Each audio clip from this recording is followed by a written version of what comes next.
Hi, I'm the 13th Wolfman, and Mill Creek was nice enough to send over this 2-movie Blu-ray,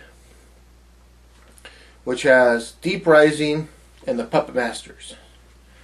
Right now I'm going to talk to you about Deep Rising. Puppet Masters another day. Deep Rising has Treat Williams, Kevin J. O'Connor,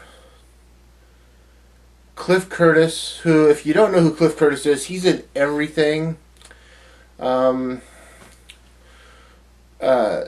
Trent Goddard, and they basically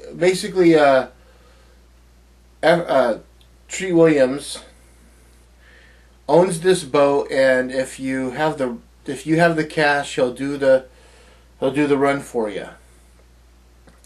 So he's hired by a bunch of mercenaries to go out into the South China Sea, and he's not told why, but they loaded a bunch of torpedoes onto his ship, onto his boat, whatever, and took it out that way. When they get out to this area, they find out that there's a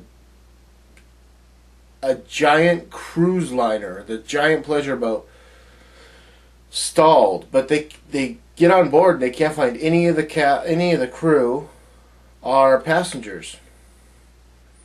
Next thing you know, they're being chased around by a giant computer-animated, giant squid-like creature. This was a cool movie. It's very alien-like. I enjoyed it. I like Treat Williams. Oh, Famke Janssen is also in this. This is before she did the X-Men movies, but after she did GoldenEye.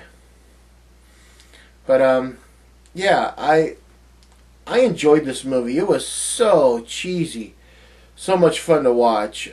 The cast is there. Trevor Goddard. He plays an Australian, much like he did when he was on Jag as Mick Brumby, but he's really from England. He faked the Australian accent all those years on purpose to make people think that he was actually from that area, and he wasn't. And it didn't come out until he killed himself in early 2000s. I'd say about 2001, 2000. Somewhere around there, when he killed himself, that the truth was he was actually just another Englishman.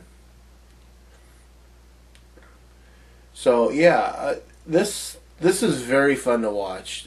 You're not quite sure. You know some people are going to die. It's much like a slasher film. You know by the time the end of the movie's over, like 3/4 of the cast is dead. But you're not quite sure who's going to be dead. I mean, here's one thing, Treat Williams is the star of the movie. He's not going to die. But who else is going to survive? That's the question. And I'm not going to tell you who survives. I will tell you this. I enjoyed it. I would give it 3 1/4 chainsaws out of 4. I mean, I think that's a fair assessment. Even though the computer animation looked super cheesy, you got to give it for what it is. I mean, this is 90s. This has got to be a movie that was made in the 1990s, because of the fact that that Trevor Goddard is around. So the computer animation looked as good as it could be for the time, is what I'm trying to say. So yeah, check it out. I'll leave the link below for Mill Creek. You can go there, see what they have. This is another one of those great 2 movies on Blu-ray double features. The only sad thing is that when they do this, there are no extras, none whatsoever. There's it would be nice to see, maybe a making of or something like that, but it is what it is. I'm the 13th Wolfman, 3 1/4 chainsaws out of 4, and I'm on the prowl.